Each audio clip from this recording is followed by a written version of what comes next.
1943, the British launched an operation so unbelievable, it deceived Hitler himself.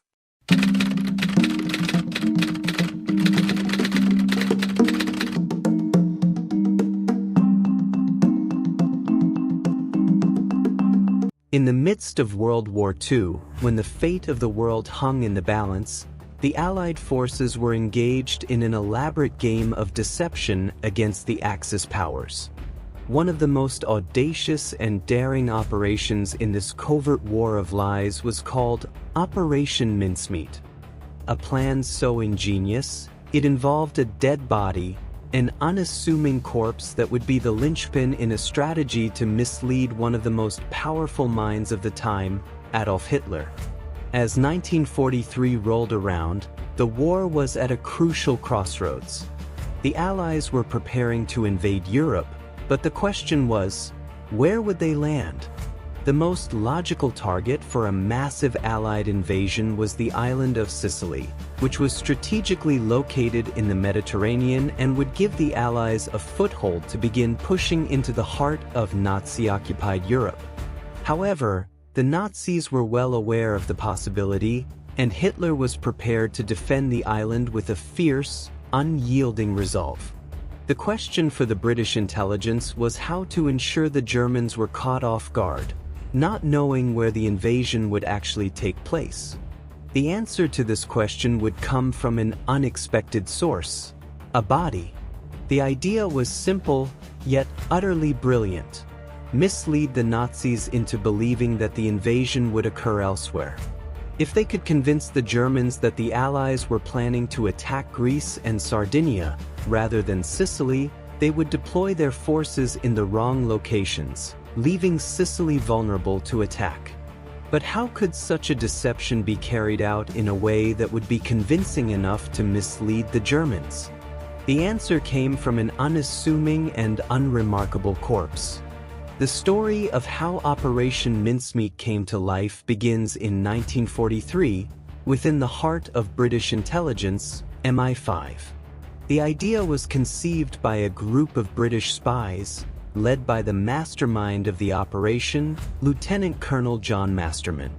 The plan was centered around a deceased man who would be outfitted with fake identification documents, all designed to make it appear as though he was a high-ranking British officer carrying vital military intelligence.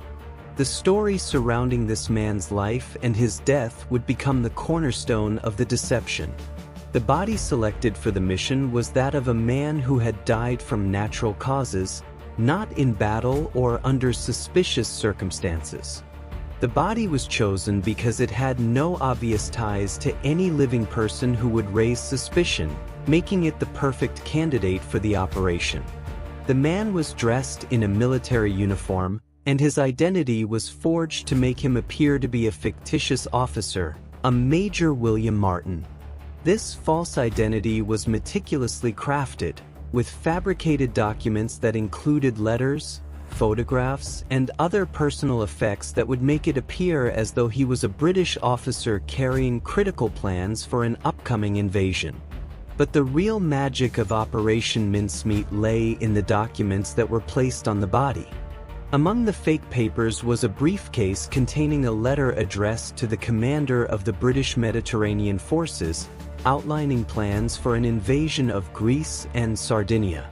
These documents were crucial to the deception, and they had to be convincing. The British intelligence team knew that the Germans would stop at nothing to investigate the papers, and they had to ensure that everything was perfect down to the smallest detail. Every piece of paper, every signature, and every note was carefully crafted to look authentic.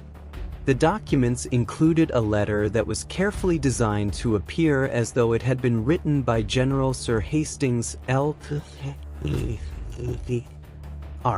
of the British Mediterranean forces. The language was formal and military, making it seem entirely credible. In addition to this, there were multiple documents detailing secret military strategies, including charts, maps, and communication logs. These documents were deliberately created to focus on Greece and Sardinia, the locations that were to be feigned as the intended invasion sites. But the deception didn't stop with the documents. In addition to the letters and plans, the corpse itself was given a backstory that would make the Germans believe that this was not just any random person, but an officer with a legitimate mission. Major William Martin's personal effects included a photograph of a woman, a lover perhaps, as well as a ring with an engraving. These small, seemingly trivial details were designed to make the story more human, more relatable, and more convincing. It was not just a corpse. It was a man with a life, a story, and a mission. These elements would play a key role in the success of the operation. The photograph was a crucial piece of the puzzle, as it not only made the identity of Major William Martin appear more authentic, but it also added an emotional layer. The photo was of a young woman, believed to be a fiancé or lover, and it helped humanize the man who was supposedly carrying important military secrets. There were also personal letters from the woman, which were carefully staged and made to appear as though they were genuine. The Germans, notorious for their attention to detail, would inevitably scrutinize these artifacts, and their inclusion would create a sense of realism that made the story more believable. Once the body was prepared, it was transported to Spain, where it was to be discovered by the Nazis. The reasoning behind this was simple. Spain, though officially neutral, was sympathetic to the Axis powers and had German agents operating within its borders. The Allies knew that any information that made its way to Spain would eventually reach the Germans, making it the perfect place to stage the discovery of the body. On April 30, 1943, the body of Major William Martin was placed in the waters off the coast of Spain, near the town of Huelva. The body was discovered by a local fisherman, who quickly alerted the authorities.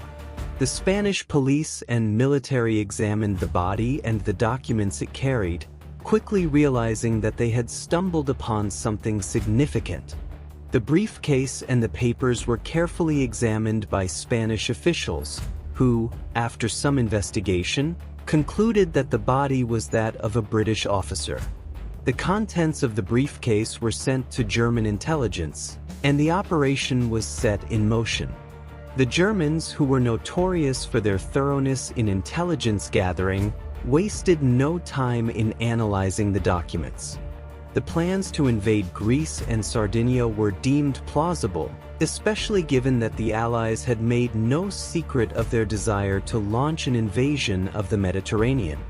In fact, the Germans had already anticipated such a move, and they began preparing for the possible landings in Greece and Sardinia. They moved troops and resources into those areas, convinced that this was where the next Allied invasion would take place. At this point, the Allies were keeping their fingers crossed. The operation had been launched, and it was now a waiting game to see if the Germans would fall for the ruse. As they watched the Germans deploy more resources to the Mediterranean, the British intelligence team, including figures like Masterman, knew that their carefully laid plans were working. The Germans were being misled, and Sicily, the true target of the Allied invasion, remained lightly defended. But all of this was a carefully constructed illusion. The real target of the Allied invasion was Sicily, and the Germans had taken the bait. As the Germans poured resources into defending Greece and Sardinia, the Allies began their real preparations for the invasion of Sicily. On July 9, 1943, the Allied forces launched Operation Husky, the invasion of Sicily, catching the Germans off guard and overwhelming the Italian and German forces stationed there. The operation was a resounding success, and the deception of Operation Mincemeat played a key role in ensuring that the Germans were unprepared for the true target. The success of Operation Mincemeat was a triumph of espionage and deception. It demonstrated the power of misinformation and how a well-executed lie could alter the course of history. The Germans, fooled by the fabricated documents and the carefully staged death of Major William Martin, were left reeling, scrambling to defend positions that would never see the light of battle. Sicily was liberated, and the Allied forces gained a crucial foothold in their campaign to liberate Europe from Nazi control. In the aftermath of the operation, the story of Operation Mincemeat became a legend within the world of espionage. The ingenuity and audacity of the plan were lauded, and it served as a reminder of the power of intelligence and deception in warfare. The operation was declassified in the 1950s, and the full extent of its success was revealed to the public. The man who had been at the heart of the deception, the unassuming corpse of Major William Martin, became a symbol of the Allied victory, a silent hero who had played a crucial role in the defeat of Nazi Germany. The true identity of the man whose body was used for Operation Mincemeat remained a mystery for many years. After the operation, it was revealed that the body had belonged to J.W. Michael, a homeless man from Wales who had died from poisoning.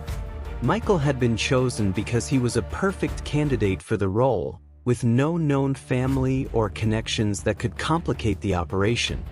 His death was used as the foundation for the entire deception. Michael's story, though tragic, became a vital piece of history, as his death helped secure the success of the Allied invasion of Sicily. To this day, Operation Mincemeat stands as one of the most remarkable and successful acts of military deception in history. It was a daring gamble that relied on the meticulous attention to detail, the courage of those involved, and the willingness to trust in the power of deception. It was a testament to the creativity and resourcefulness of the British intelligence services during World War II, and a story that proves how a dead body, a forged identity, and a bit of clever trickery can change the course of history.